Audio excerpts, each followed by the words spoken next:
2023年第76屆康城影展獲得最大殊榮金棕櫚獎嘅電影《墮下的罪證》（Anatomy of a Fall） 最近就喺香港上映咗，唔知大家睇咗未呢？故事嘅開端係講述女主角 Sandra 嘅丈夫喺一片雪地意外墮樓身亡，而身為妻子嘅 Sandra 就俾人當係嫌疑人逮捕。而電影就主要圍繞住 Sandra 如何喺法庭證明自己嘅清白。電影表面上係一場針對 Sandra 有冇殺到佢丈夫嘅法庭戲，案件亦都係用一種比較懸疑嘅方式展開，但係電影實質上係一個對於女主角家庭同埋婚姻生活嘅剖析。電影作為一個法庭為主嘅電影啦，喺每次嘅法庭審問當中， Sandra 嘅婚姻都慢慢經過每次嘅審問同埋不同證據嘅出現，都慢慢令到呢一場審判已經唔單止係針對案件，而係上升至針對 Sandra 個人嘅審判。電影當中我哋可以發現開頭人人都係圍繞住丈夫嘅死亡嘅真正原因去展開調查，例如佢喺間屋入邊第幾層樓墮樓啊，頭部傷口係點樣造成啊，佢有冇食任何藥物啊等等。但係電影途中法庭展開審問之後，控方針對 Sandra 嘅發問由針對死因變成針對 Sandra 嘅婚姻。Sandra 同佢丈夫因為阿仔喺4歲嘅時候發生咗一場意外，導致阿仔視力受損。丈夫因為冇好好睇住阿仔而一直感到內疚。Sandra 同佢丈夫嘅夫妻關係都出現咗問題，而控方就不斷針對夫妻關係出現裂痕，佢不斷對 Sandra 作出非常主觀而且欠缺客觀因素嘅指控，針對 Sandra 為人同埋行為去不斷攻擊個人，而慢慢忽略咗追查案件本身嘅真相。亦都喺呢個時候，電影慢慢由揾住丈夫真正嘅死因變咗針對 Sandra 個人嘅審判。Sandra 因為同丈夫嘅關係慢慢變得複雜，導致生活當中出現過唔少嘅爭執啊。而呢啲生活時時出現嘅夫妻拗撬，放喺法庭當中就成為咗一個人格嘅審判。而 Sandra 因為同丈夫冇咗性生活，而選擇同其他女性一夜情呢，去到審判當下就放大成 Sandra 係一個經常出軌嘅雙性戀。同一位想採訪 Sandra 嘅專欄作家嘅普通對話，都俾控方指控為勾引作家嘅行為。而呢場審判最可怕嘅係 Sandra 慢慢唔係為自己有冇殺丈夫去辯護，而係為咗證明自己愛佢丈夫、愛佢家庭辯護。喺辯護途中，法庭會不斷有不同嘅證人去講述自己對於案件嘅分析同埋想法，但係我哋可以發現呢啲證人嘅證詞咧都慢慢變得主觀。例如 Sandra 丈夫嘅心理醫生透過平時同佢丈夫嘅對話去判斷 Sandra 係一個唔合格嘅妻子。心理醫生將丈夫要長期依靠藥物嚟保持心理健康嘅問題全部歸咎於 Sandra 平時責備佢。針對 Sandra 夫婦最深入嘅一次剖析，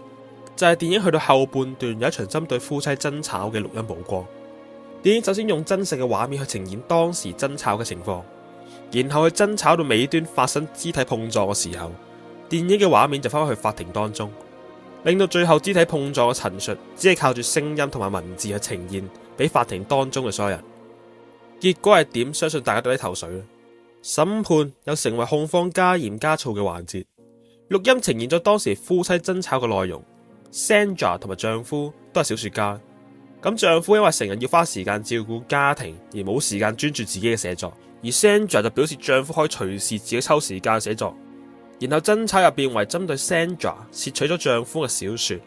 中間又穿插咗一啲瑣碎嘅內容啦。咁然後控方竟然將 Sandra 小說寫嘅內容影射到 Sandra 本人身上。最可怕嘅係法官竟然允許咗控方繼續引用小說嘅內容去增加 Sandra 嘅犯案動機。呢個時候嘅審判又變為咗一場針對 Sandra 人格嘅質疑。然後電影就帶到去 Sandra 個仔喺度睇緊電視節目。節目當中都係圍繞住 Sandra 嘅小說去揣測 Sandra 本人，人哋覺得 Sandra 將自己想法都呈現晒喺佢部小說入邊，仲指控 Sandra 不道德。電影喺呢個時候，無論係輿論同埋法庭嘅審判，都就係將 Sandra 推落深淵。法庭入邊不斷將 Sandra 嘅為人同埋婚姻一直加以冇任何證據嘅揣測同埋議論，而呢段婚姻嘅關係同埋過程都好似剝光豬咁，一五一十全部展現晒俾所有人睇。大家都見到呢個婚姻同埋 Sandra 嘅缺陷，呢場審判好似慢慢要脫離案件本身。呢個時候就要嚟講下電影入邊非常重要嘅人物 Sandra 個仔。Daniel。電影喺進行審判嘅時候呢，好多時都會俾阿仔 Daniel 一個鏡頭去展示當下佢嘅表情。而喺呢段法庭審問嘅過程當中，就睇住 Daniel 一直搖擺不定嘅情緒，因為佢發現喺過程當中慢慢發現呢個家庭嘅問題，同埋都令到佢慢慢睇清阿爸同埋阿媽嘅夫妻關係。喺電影入面呢，就向觀眾透露咗 Daniel 如果聽到阿爸阿媽喺度嗌交嘅時候，佢都會走開。而阿媽 Sandra 呢，一直都好想俾仔仔 Daniel 一個圓滿嘅童年同埋生活啦，所以都極力去避免仔仔受到任何傷害同埋負面情緒。佢哋夫妻保護 Daniel 嘅心態，都呈現咗喺 Daniel 4歲時一場意外時嘅反應。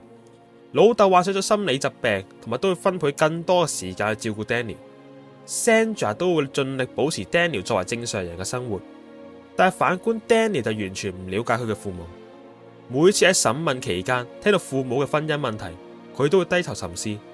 去慢慢思考翻父母嘅關係，同埋重新認識佢哋。其實電影都向我哋展示咗 Daniel 比我哋或比佢父母想象中成熟。其中一段，法官為咗令 Daniel 冇聽到咁多審問佢阿媽嘅過程，同埋涉及一啲令人不適嘅細節，就決定唔俾 Daniel 繼續旁聽啦。但係 Daniel 嘅反應就呈現咗佢兒童成熟嘅一面。佢表示就算我依家唔旁聽，我都會透過電視、收音機同埋網絡得知呢一切。我點都會陷入呢個案件當中。其實可以話 Daniel 呢，早就已經同案件扯上關係。就算佢阿媽最後有冇罪，佢身為呢個家庭嘅一員，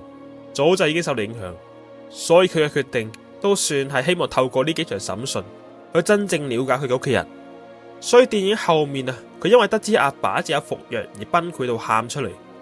佢透過呢個案件啊，都慢慢發現佢父母呢段時間各種反應背後嘅原因。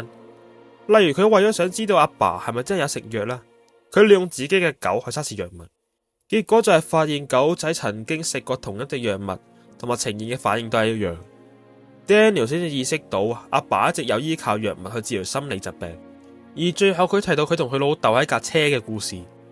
除咗係佢嗰個時候先意識到老豆同佢講嘅說話背後真正嘅含義啊，佢亦都明白老豆一直都有自殺嘅念頭。而最後嘅自白都算 Daniel 去證明自己真正了解父母，同埋明白佢哋一直以嚟嘅付出。電影最諷刺嘅就係一場案件審判下嘅結果，案件宣判咗 Sandra 無罪，好似 Sandra 打贏咗呢場官司，但係佢嘅生活其實根本冇變好到，佢依然失去咗一個丈夫，阿仔都冇咗老豆。